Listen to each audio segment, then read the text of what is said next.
Olá pessoal do sexto ano, vamos hoje ter uma aula breve, falar sobre dois conteúdos, dois assuntos que também nos remete à história do Oriente, no caso mais a parte da Ásia, duas civilizações que até hoje também despertam muita curiosidade, a China e a Índia.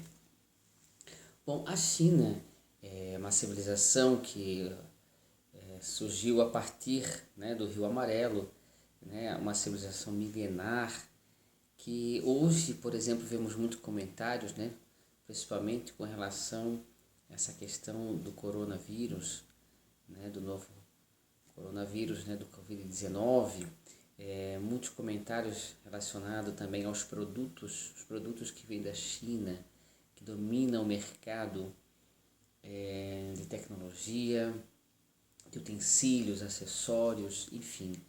Nós vemos produtos da China com certeza que acaba chegando em nossas casas, dominando aí o comércio, além de videogames, jogos, celulares, enfim. Atualmente estão presentes no mercado brasileiro. Esses produtos cada vez mais vêm conquistando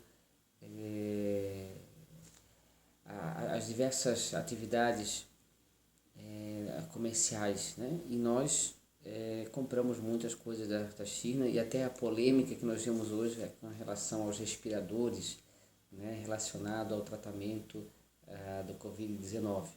Bom, mas deixando um pouquinho de lado essa questão da doença, da pandemia, e a China por ter iniciado, infelizmente, os primeiros sintomas e os primeiros contaminados foram naquela região, nós vamos estudar um pouquinho como que se deu a civilização chinesa e depois também na Índia. Bom, então vocês com o manual em mãos, a primeira coisa na página 35, falando sobre as primeiras civilizações que surgiram à margem dos rios. Também nós temos a civilização chinesa e indiana, que são consideradas milenares. Pesquisas mostram a presença da ocupação humana no Extremo Oriente há mais de 200 mil anos. De acordo com os pesquisadores, por volta de aproximadamente 6 mil anos antes de Cristo, já havia comunidades agrícolas na região. Na página 36, então, observando as imagens, que, por exemplo, é um pavilhão de Xiaxiu, na China, uma arquitetura como se fosse um pagode, a China também preserva muita história, muita da sua identidade. Então, passado e presente podem conviver juntos. Para os chineses, sim, pois eles mantêm as referências de uma cultura milenar na construção de sua sociedade. A China conseguiu conter as invasões ou influências de outros povos. A China já foi até colônia, a parte era colonizada pela Inglaterra. A China já sofreu muitas invasões, mas conseguiram conter e preservar sua identidade. É importante vocês saberem disso, que a China se manteve estruturalmente a sua cultura. A China já passou por uma revolução cultural, com Mao Tse Tung, e se tornou socialista, como até hoje é um socialismo de mercado. A China já viveu na sua história as dinastias, e as dinastias que unificaram a China. Conforme as comunidades se organizavam e cresciam na China, as disputas internas entre seus habitantes aumentavam. Assim, por volta do ano 2200 a.C., as famílias mais poderosas passaram a governar o território chinês, dando início ao período das dinastias. Então nós temos as famílias no poder, as mais poderosas. Os governantes eram pertencentes à mesma família e eles se sucediam no poder. As várias dinastias que governaram a China construíram grandes obras de irrigação, organizavam o exército e expandiram o território, aperfeiçoando também a escrita. Lembrando que o idioma deles é o mandarim. No final da dinastia Shou, que foi no ano de 1027 a 221 a.C., a China tornou-se um império, o Império Qin, que veio de 221 a.C. a 202 a.C.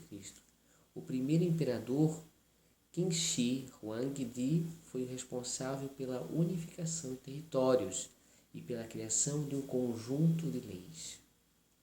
Foi também nesse período que instituiu-se uma escrita oficial e uma moeda também.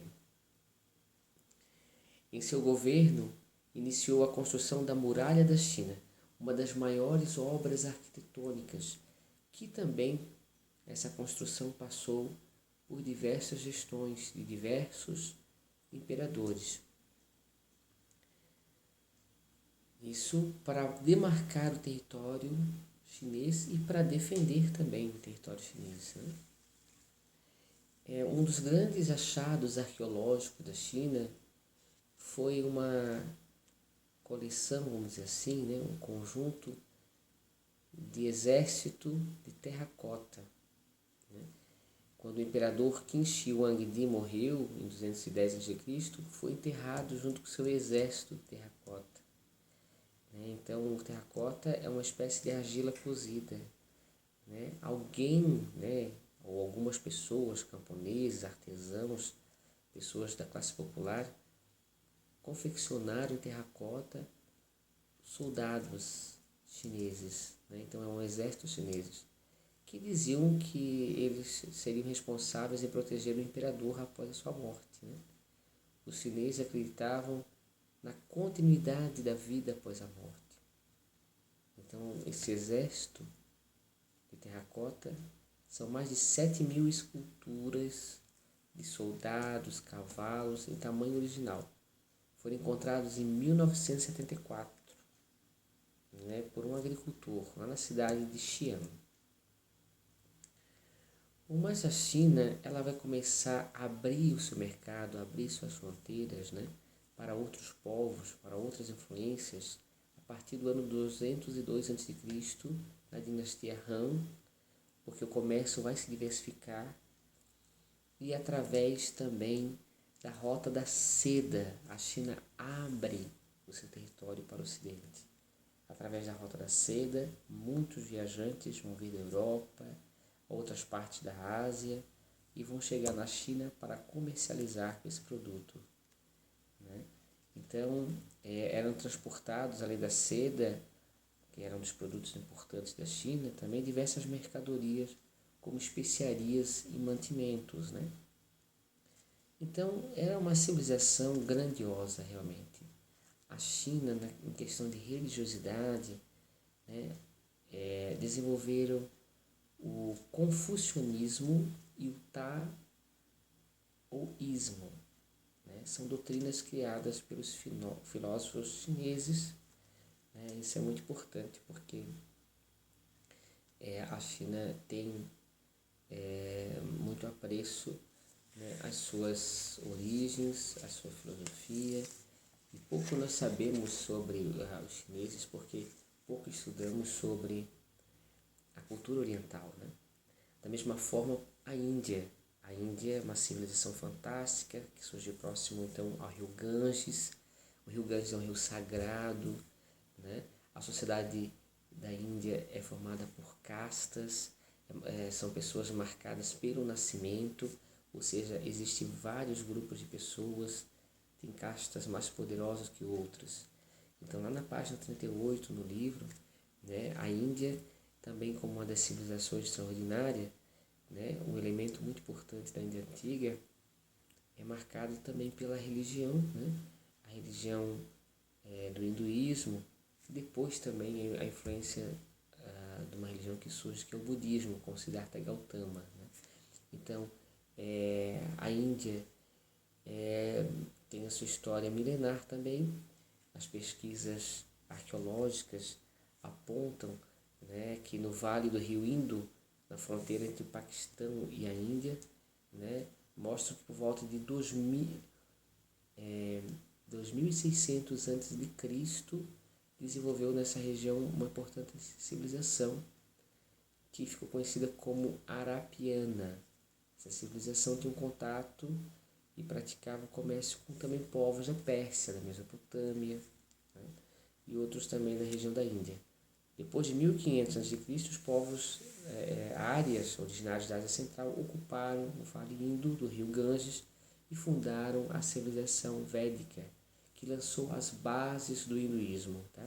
Védica está relacionado aos Vedas, que fizeram as escrituras sagradas, né, os Vedas. E aí nós temos uma religião que é praticada pela maior parte da população, né, que é o hinduísmo. Lembrando que a sociedade ela é em castas, né, ou seja, uma divisão social na condição do indivíduo pelo nascimento. Né? Então, se é Brahmani, se é Dalati, né? Então são vários tipos de castas, uma superior à outra. E só pode as pessoas se relacionarem com pessoas das mesmas castas. Né? Então, é uma organização social bem fechada. Né? A Índia ela desperta bastante curiosidade por os hindus acreditarem que a vaca é um animal sagrado e também outros animais. Né? O rio Ganges, como eu tinha citado, é um rio onde eles tomam banho, onde eles colocam as cinzas dos seus entes queridos, né? Porque cremam o corpo, né, do ente querido, depois a cinza jogam no rio Ganges, né? Fazem vários rituais nesse rio. Então há uma importância muito forte na questão do Ganges, né, no território da Índia. Na história da Índia também, que ainda já foi colônia da Inglaterra, na década de 40 consegue a sua independência, né? Então, década de 40 do século passado, né? Então, ou portanto do século XX, destacou um líder chamado Mahatma Gandhi, que era um líder pacifista, né? E lutou para a independência da Índia, mas não lutou com armas, mas se mostrando que as pessoas podiam demonstrar uma resistência sem luta, né? Somente não fazendo com que os ingleses desejassem e deixassem de fazer tecidos, porque a Inglaterra implantou um monopólio de tecidos sobre a Índia. E a Índia conseguiu a independência, né, com essa figura, com esse ilustre Mahatma Gandhi. Né? A Índia também, muito antes de Mahatma Gandhi, teve uma personagem assim, também iluminada, né? Então, no século V a.C., o príncipe Siddhartha Gautama, ele teve uma inspiração, ele então foi iluminado, ele é conhecido como Buda e foi o criador da religião, né? No caso, o budismo, que existe vários adeptos, né, dessa religião, não só na Índia, mas em vários lugares do mundo, né? Então, quando a gente ouve falar, né, da Índia, ou que nós recordamos, que nós lembramos do budismo, lembramos também do rio Ganges, lembrando da vaca como um animal sagrado, né? Lembrando da sociedade em castas, lembramos, né, do Mahatma Gandhi como um líder pacifista. Então, também uma personagem que se destacou, né, que é a Madre Teresa de Calcutá, né, uma religiosa católica também que ganhou muito destaque na Índia. Isso são curiosidades, isso são informações sobre a Índia. E aqui então, né, brevemente, nós temos um comentário sobre a China e sobre a Índia. Tá? Então, quero que vocês façam as atividades, lembrando que na próxima aula, então, teremos a nossa videoconferência. Tá bom? Um abraço a todos.